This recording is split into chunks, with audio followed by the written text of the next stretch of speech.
CPM এর একটা মিছিল আছে, কোন মহিলা এসে তালডাংরায় মিটিং করে। আমার বুকটা আনন্দে ভরে গেছিল যে তারা যদি ইনকিলাব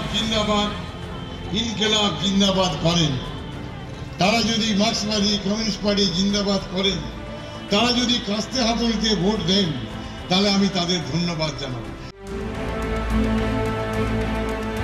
এই তো কিছুদিন আগের কথা।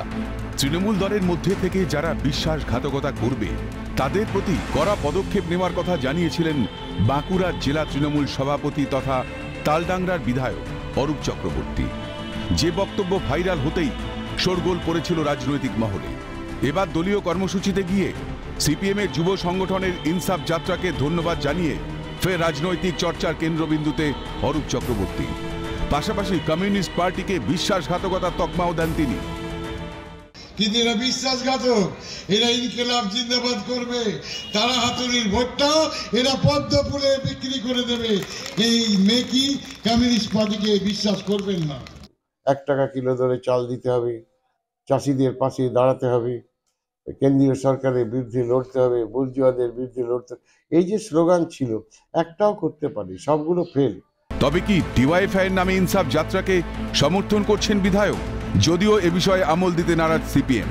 অরূপ চক্রবর্তীকে আমাদের ধন্যবাদ দিতে হবে না, উনি নিজের পার্টিটা দেখুন, নিজের পার্টিটা ঠিকমতো ঠিক রাখার চেষ্টা করুন।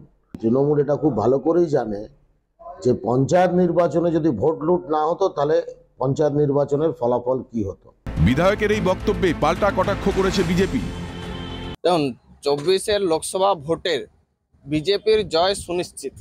পুরো পশ্চিমবঙ্গে ভারতীয় জনতা পার্টি প্রত্যেকটা লোকসভা সিটে জয়যুক্ত হবে, তার একেবারে সম্ভাবনা রয়েছে।